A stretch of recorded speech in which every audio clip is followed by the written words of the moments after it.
conflit, il remonte aux environs des années 1870-1880 en Palestine. La Palestine en tant que telle n'existe pas à ce moment-là. L'hébreu n'a jamais été une langue morte comme le latin, toujours été une langue vivante. La langue, c'est le vecteur de la nation. Le sionisme est né de l'intérieur même de la Palestine et c'est ce qui explique que le sionisme, dès ses origines, est un mouvement de décolonisation des juifs. Mais décolonisation de quoi? Mais des musulmans. Quand les élites arabes lui diront mais partez, diront mais nous avons un mandat de la Société des Nations qui nous demande ici d'édifier un foyer national juif. C'est très cynique sur le fond. Sur ces 800 000 personnes, vous avez environ 70 à 80 000 juifs, 10%. Les 90 autres sont arabes et l'immense majorité des arabes sont musulmans. Les grandes institutions actuelles de l'État d'Israël ont toutes été fondées dans les années 1920, et pas après la Shoah. Militairement, ils ont perdu la guerre, politiquement, ils l'ont gagnée. Voilà, on en est en 39. L'abolition du califat par la Turquie en 24 est un traumatisme pour le monde arabo-musulman. La nation, c'est une notion occidentale qui ne mobilise pas les foules. L'islam sera le vrai fédérateur de la lutte contre le sionisme. Vous pouvez toujours négocier dans un conflit de type politique. Vous ne pouvez pas négocier dans un conflit de type religieux.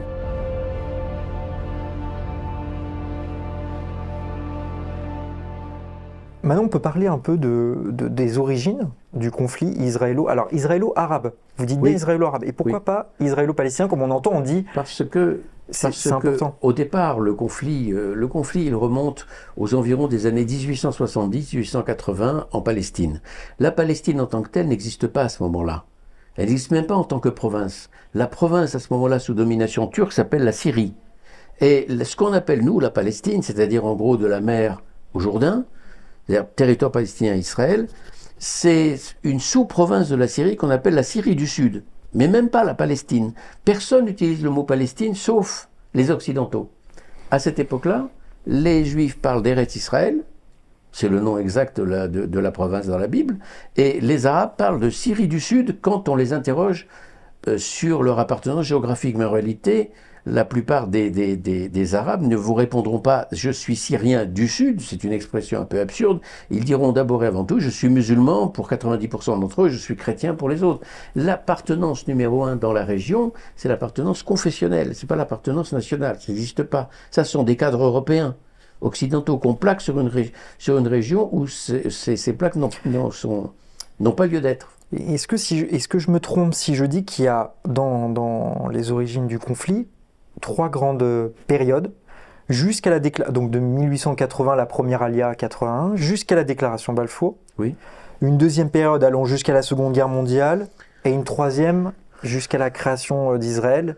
Est-ce qu'on peut séparer comme ça avant Israël Avant Israël, oui, c'est très juste. Comme découpage chronologique, c'est ça. Alors oui, parlons de la première période, jusqu'à la déclaration Balfour. Oui. Les premières alias en 81-82, 1881-1982. À ce moment-là, vous allez en parler mieux que moi, il y a une part de la communauté juive, majoritairement séfarade, qui va constituer l'embryon d'un renouveau national. Oui. Voilà. Et cette communauté séfarade, elle ne vient pas de l'immigration, elle est déjà là. Elle est là depuis des siècles. Elle est là en partie d'ailleurs depuis l'expulsion d'Espagne, mais il y a, il faut le rappeler, une présence juive ininterrompue depuis la destruction du temple par les Romains. Cette province a toujours une présence juive, bon, minoritaire, mais une présence juive quand même. La communauté séfarade, elle va jeter les bases avant le sionisme. Dans les années 1870-1890, donc avant Herzl, et avant même qu'on entende le nom de Herzl, elle va jeter les bases de ce qui va devenir un futur État juif. C'est-à-dire essentiellement redonner vie à l'hébreu comme langue journalistique, comme langue littéraire, puis comme langue d'enseignement dans les écoles, et bientôt comme langue maternelle. L'hébreu n'a jamais été une langue morte comme le latin. C'est toujours été une langue vivante qui servait de trait d'union entre les différentes communautés, marocaines, polonaises ou autres, par exemple. Et là, ça va devenir carrément une langue maternelle. Et ça vient de l'intérieur même de la Palestine, avant l'arrivée des sionistes. Là-dessus arrive le sionisme venu d'Europe orientale pour l'essentiel, qui conforte ce désir de renaissance nationale à travers la renaissance hébraïque, la renaissance de la langue. La langue, c'est quoi? C'est le vecteur de la nation. Qu'est-ce qui fait vraiment l'unité de tout le peuple juif? C'est la langue. Parce que le peuple juif a différentes langues, mais ce qui l'unit vraiment, c'est l'hébreu. Et pourquoi l'hébreu? Parce que c'est la langue de la Bible. Mais il ne faut pas voir la Bible au sens de livre religieux, mais au sens de livre d'histoire. C'est l'histoire d'un peuple, sur le fond. Et ce peuple s'enracine sur cette terre. Pourquoi? Parce que cette terre parle hébreu. Quand je dis qu'elle parle hébreu, je veux dire que si vous prenez les relevés cadastraux qu'ont édifiés qu'ont tracé les Britanniques à la fin du 19e siècle, vous avez une toponymie qui est arabe ou turque. c'est-à-dire la plupart des noms. Mais quand vous grattez les toponymes à raboutures, vous retrouvez tous les toponymes de la Bible en hébreu. Absolument tous. Bon. C'est ça qui est intéressant. C'est-à-dire que le sionisme est né de l'intérieur même de la Palestine, et c'est ce qui explique que je dis dans mon livre que le sionisme, dès ses origines, est un mouvement de décolonisation des Juifs. Mais décolonisation de quoi? Mais des musulmans, de la loi musulmane et de l'autorité des musulmans sur eux qu'on appelle la dima. Qu'est-ce que c'est qu'un dhimmi? C'est le sort d'un chrétien et d'un juif en terre d'islam. Eh bien, la volonté de se libérer de cette infériorité juridique, c'est précisément sur place le sionisme. À ce moment-là, il n'y a pas encore de manifestation d'Arabes palestiniens contre cette, pas immigration, mais en tout cas contre cette constitution d'une identité juive autour de la langue, par exemple, comme vous l'avez dit. Je me trompe? C'est dans les années 20 que ça... Non, vous ne vous trompez pas. Je veux dire par là que il y a vis-à-vis de la minorité juive toujours le même regard de la majorité musulmane, qui est un regard fait de distance, de mépris. C'est pas de la haine, hein, on n'est pas dans l'économie psychique du christianisme, c'est un regard de mépris. Bon, à partir du moment où le juif veut s'émanciper de la tutelle habituelle du dhimmi, précisément, alors là, il suscite la colère du musulman. Le juif doit rester à sa place, ça c'est en central, ça c'est une phrase qu'on entend partout dans le monde musulman, quand un juif s'élève un peu. Et le juif doit rester à sa place, celle d'une demi-portion en quelque sorte. À ce moment-là, oui, il y a hostilité. Alors, est-ce qu'avant 1914, il y a hostilité à l'arrivée des premiers sionistes? Oui, de la part de ce qu'on pourrait appeler les notables arabes, c'est-à-dire la bourgeoisie éduquée, instruite, c'est-à-dire essentiellement la bourgeoisie arabe chrétienne, bon, qui s'insurge contre le sionisme, ils connaissent le terme, et ils publient même d'ailleurs un premier livre sur le sionisme en 1909 en arabe. Donc il y a déjà un refus très tôt, c'est indéniable. Mais il prend corps ce refus dans les années 20. Oui. À ce moment-là, il y a des pogroms qui sont très violents, oui. 20, 21 et 29, vous l'écrivez dans le livre. Absolument. Et je vais vous citer, alors vous commentez ou vous citez Henri Lawrence qui commente cet épisode et ces épisodes de pogrom. Il dit « Les mémorialistes arabes considèrent comme tout à fait légitimes les actes commis durant les violences et passent sous silence le fait que les victimes ont surtout été des civils sans défense, des femmes et des enfants, alors qu'ils s'indignent des représailles juives. » Dans les descriptions de ces pogroms, on retrouve les mêmes choses que ce qu'on a connu au mois d'octobre, début octobre, avec le Hamas. C'est vraiment assez frappant. Vous avez raison de rappeler ces lignes d'Henri Lawrence. Et on pourrait aussi rappeler les rapports du journaliste Albert Londres, qui est venu juste après les massacres du mois d'août 1929 et qui raconte l'orgie de cruauté, la débauche de cruauté du massacre. On ne s'est pas contenté de tuer des gens, on les a tués de façon épouvantablement cruelle, un étalage de sadisme affreux. Et quand j'ai lu les premières descriptions du 7 octobre 2023, je n'ai pas pu ne pas penser à ce qui s'était passé là. C'est le seul point commun, c'est tout. C'est-à-dire que là, on a vraiment affaire à des pogroms, et le 7 octobre, ce n'était pas des pogroms, c'était des massacres organisés. C'est différent quand même. Il n'y a aucun caractère spontané le 7 octobre. Là, oui. Ces pogroms interviennent après la déclaration Balfour. Alors, est-ce que vous pouvez nous expliquer le contexte de cette déclaration et l'influence qu'ont voulu avoir les Britanniques? Bien, exactement, ça se limite exactement à ce que vous venez de dire, c'est l'influence qu'ont voulu avoir les Britanniques. Nous sommes en pleine Première Guerre mondiale. Les Britanniques, comme les Français d'ailleurs, veulent prendre pied au Proche-Orient arabe parce qu'ils savent que les Turcs vont perdre la guerre, les Turcs qui sont leur ennemi dans le camp de l'Allemagne. Les Turcs vont perdre la guerre et donc les possessions arabes de l'Empire ottoman sont une sorte d'objet de convoitise pour les Français et les Anglais. Les Anglais veulent prendre pied en Palestine pour des raisons très anciennes, entre autres la proximité du canal de Suez, mais aussi parce que la Palestine et l'Irak, c'est très proche de tous les grands gisements pétroliers qu'on a découverts depuis 1908.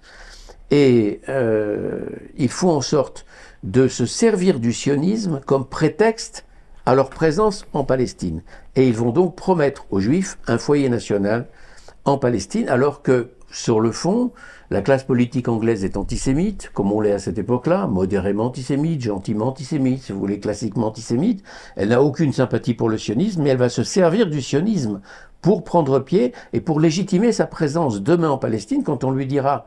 Quand les élites arabes lui diront « mais partez », ils diront « mais nous avons un mandat de la Société des Nations qui nous demande ici d'édifier un foyer national juif ».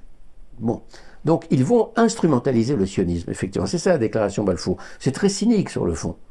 C'est très cynique et ça a été vu, à juste titre, par les élites arabes comme une déclaration franchement impérialiste et totalement cynique.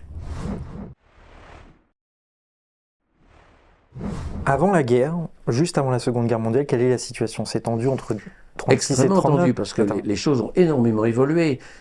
On est en présence en 1914 d'une population de 800 000 personnes à peu près dans cette Palestine qu'on connaît nous, c'est-à-dire entre la mer et le Jourdain, à peu près 800 000 habitants, même pas 1 million. Sur ces 800 000 personnes, vous avez environ 70 à 80 000 juifs, 10%. Les 90 autres sont arabes et l'immense majorité des arabes sont musulmans. Bon, mais je passe sur les détails de la Première Guerre mondiale. Avec les mandats, la Palestine revient aux Britanniques. Les Britanniques instaurent leur organisation mandataire et le mouvement sioniste va évidemment s'accroître, se développer, jeter les bases d'un futur État national. Les grandes institutions actuelles de l'État d'Israël ont toutes été fondées dans les années 1920 et pas après la Shoah. Pas après 1945. Par exemple, lesquels? Par exemple, la Histadrout, le premier syndicat, la sécurité sociale, l'équivalent de la Croix-Rouge, qu'on appelle là-bas le Magen David Adom, par exemple, les grands journaux de la presse, Davar 1920, Haaretz, tout le monde connaît Haaretz, 1919, l'université hébraïque 1925, le premier lycée hébraïque 1906, oui, tout ça, ce sont des dates très antérieures à la Shoah. Donc le mouvement sioniste se développe, l'opposition arabe naturellement s'y oppose.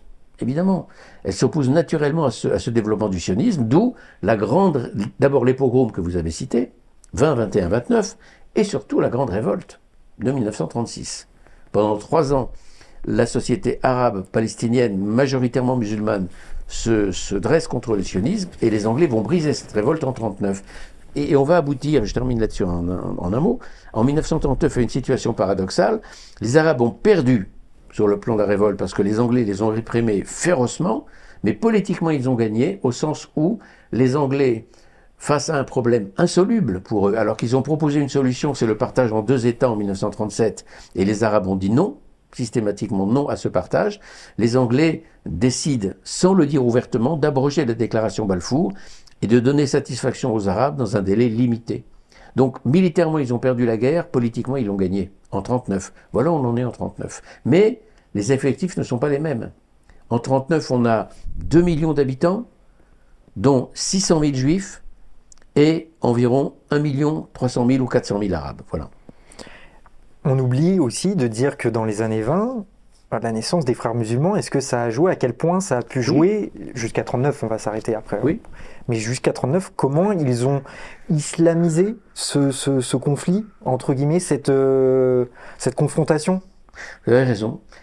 Les frères musulmans naissent en Égypte en 1928, c'est la réponse à l'abrogation du califat par la Turquie. L'abolition du califat par la Turquie en 1924 est un traumatisme pour le monde arabo-musulman. Total. Les frères musulmans, c'est une réaction. Le Moufti de Jérusalem, qui est la plus haute autorité religieuse de l'islam en Palestine, nommé par les Anglais en 1921. C'est un homme jeune, il s'appelle Amin al-Husseini. Il a l'intelligence de comprendre au milieu des années 20 que l'opposition au sionisme au nom de la nation ne pourra jamais catalyser la population arabe, ne pourra jamais la fédérer, parce que la nation est une notion qui ne veut rien dire, c'est une notion occidentale qui ne mobilise pas les foules. Ce qui mobilisera les foules, qui sont massivement rurales et massivement analphabètes, il ne faut pas oublier non plus l'énorme fossé scolaire et d'alphabétisation entre chrétiens, musulmans et juifs. Les juifs sont alphabétisés à 90%, les chrétiens à 70%, les musulmans à 25%. C'est dire le fossé énorme. Ce que le Moufti comprend intelligemment, c'est que l'islam sera le vrai fédérateur de la lutte contre le sionisme. Donc il va islamiser le conflit judéo-palestinien en Palestine, judéo-arabe si vous préférez. Il va l'islamiser et en accusant les juifs de vouloir s'emparer du dôme du rocher mosquée Al-Aqsa, de le détruire et d'édifier là leur 3e temple, bref, de s'emparer de toute la Palestine et même au-delà, d'avoir un plan d'expansion qui va du Nil à l'Euphrate, en s'appuyant d'ailleurs, c'est très intéressant à noter, sur les protocoles des sages de Sion. Bon. Et donc cette islamisation du conflit va l'aggraver parce que vous pouvez toujours négocier dans un conflit de type politique. Vous ne pouvez pas négocier dans un conflit de type religieux. Un conflit de type religieux, c'est toujours eux ou nous. Ensuite, il y a la Seconde Guerre mondiale. Oui. Un peu plus tard, la création d'Israël. Qu'est-ce qui se passe? Évidemment, la Shoah, ça c'est indéniable. Bien sûr. Mais comment ça évolue assez rapidement? C'est Très 3 ans vite. après. Bien sûr, très vite. Voilà. Seconde Guerre mondiale est une époque de paix entre les communautés. Les Anglais imposent d'abord leurs lois, et puis surtout, c'est une époque de prospérité économique. Ça facilite la paix sociale. Bon. En 1945, le problème est le même, finalement. Les Juifs n'ont aucun droit, parce que la déclaration Balfour a été abolie, sur le fond. Et ils n'ont plus le droit d'immigration libre, ils n'ont plus le droit d'acheter des terres. Et les Arabes sont bien résolus à les empêcher d'accéder à l'indépendance. Les Anglais aussi. Donc on va aboutir à partir de 1945 à une véritable révolte juive contre les Anglais, qui fait que, au bout de 2 ans, la puissance britannique est déjà très affaiblie par la Seconde Guerre mondiale et qui est ruinée financièrement, va déclarer forfait et confier le problème à l'ONU. Et que décide l'ONU au bout d'1 an et demi de tractation? La même chose que les Anglais, 10 ans avant, le partage du pays en 2 États. D'où le vote des Nations Unies le 29 novembre 1947, partage de la Palestine en 2 États, ce qu'on voit sur cette carte ici, ONU 47. D'ailleurs, la carte de 46 sur cette carte, elle est beaucoup diffusée sur les réseaux sociaux ou autres. Elle est fausse sur 46 parce qu'il n'y a pas, c'est sous mandat britannique, donc la Palestine, là en fait, on a l'impression qu'il y a déjà 2 États, or c'est faux. C'est faux, il n'y a pas 2 États, c'est qu'une seule Palestine, bien sûr, sauf que ce que ne dit pas cette carte, ou plutôt ce que ne disent pas ces 4 cartes, c'est qu'il en manque une 5e. Ici, à gauche, il devrait y avoir la Palestine en 1920. La Palestine en 1920 comprend la Jordanie actuelle. En 1922, les Anglais séparent artificiellement la Jordanie de la Transjordanie. Et du coup, ils rendent le problème insoluble. Parce qu'on passe de 100 000 km² à 30 000 environ. Là, ce que cette Palestine-là montre, la carte numéro 1, c'est 30 000 km² au grand maximum. Le plan de partage de 1947, c'est celui-ci. Ce plan de partage est refusé par les Arabes, d'où le combat qui commence, qui est imposé par les Arabes. C'est une guerre entre Palestiniens et Juifs d'abord jusqu'en mai 1948, c'est une guerre qui dure 6 mois, que les Juifs finalement gagnent en quelques semaines, et quand les armées arabes se mêlent de la bataille à partir du 14 mai 1948, on est dans la 2e phase du conflit. Le résultat, ce sont ces frontières-là, du 4 juin 67, les frontières de 1949, pardon, vous voyez 49-67, sont des frontières qui sont le résultat de la guerre qui a été déclenchée par les Palestiniens d'abord, par les armées arabes ensuite, contre l'État d'Israël. Vous voyez combien ces situations de refus systématiques, étape après étape, ont mené au désastre actuel, sur le fond. Il y a eu d'autres refus après, on va y revenir. En 64, il y a l'Organisation pour la libération de la Palestine qui est créée. Oui. En 67, la guerre des 6 jours. Donc là, Israël s'empare de plusieurs territoires, on le voit sur cette carte. En 73, il y a la guerre du Kippour. Et là, c'est la coalition de pays arabes. C'est peut-être le premier signal que on a envie, ou certains pays ont envie de détruire ce qui a été fait il y a 20 ans avant. Non, en fait, le désir de détruire Israël, il est là en 1947-48. Les frontières ne sont pas des frontières, ce sont des lignes d'armistice. D'ailleurs, le terrorisme sévit chaque année dans les années 50, 52, 55. Il y a pratiquement 250 morts en Israël chaque année de terrorisme. On a complètement oublié cela. En réalité, il n'y a jamais d'accord de paix. Il n'y a aucun accord de paix. Et après la guerre des 6 jours, qui a été le résultat du déclenchement d'un blocus arabe autour d'Israël, des 3 pays, et qui a déclenché une attaque préventive d'Israël, parce qu'Israël n'a pas de profondeur stratégique. On n'a pas vu, les cartes là ont disparu, mais si on voyait les cartes, on verrait que à la hauteur du milieu du pays, la largeur du pays est de 17 km. 17 km, c'est même pas Porte de Montreuil, Pont de Sèvres. Bon, c'est à peu près ça pour un Parisien. Donc, l'État d'Israël est condamné à l'offensive parce qu'il n'a pas de profondeur stratégique. Donc, après la guerre qui a été voulue par les pays arabes, Israël s'empare de la Cisjordanie, des hauteurs du Golan et du Sinaï. Si on peut revoir la carte, mais en tout cas, oui, il s'empare de plusieurs territoires. Il s'empare de plusieurs territoires et qu'ensuite il est prêt à négocier. Et la négociation, c'est les territoires contre la paix. Nous sommes en juin 67. Mais en septembre 67, voilà, c'est cette carte-là, ces territoires en vert. En septembre 67, la Ligue arabe convoque un sommet à Khartoum au Soudan et elle décrète un non multiple à toutes les initiatives israéliennes, c'est-à-dire non à la négociation, non à la reconnaissance, non à la paix. Donc l'offre israélienne, qui n'a pas duré longtemps, mais qui était là en 67, nous vous rendons les territoires, mais nous voulons des accords de paix en bonne et due forme, a été refusée en 67. Et à partir de ce moment-là, et c'est toujours ainsi depuis 1920, de refus en refus. Les refus arabes ont entraîné une radicalisation juive, qui a entraîné une radicalisation arabe, et ainsi de suite. C'est-à-dire qu'à partir du moment où à Khartoum, au Soudan, la Ligue arabe a dit non à toutes les propositions israéliennes, il y a eu la tentation chez certains Israéliens messianistes, ou chez certains Israéliens stratèges, de s'emparer de territoires ici en Cisjordanie, d'autant que les Israéliens considèrent, historiquement parlant, que leur territoire biblique, c'est la Judée et la Samarie, alors que la côte ici, sur laquelle les sionistes étaient installés, ne représente rien dans l'imaginaire biblique israélien. Donc il y a eu, si vous voulez, à force de refus arabes, comme si une opportunité était donnée à l'aventurisme israélien de s'implanter dans ces territoires, ce qu'il ne fallait pas faire.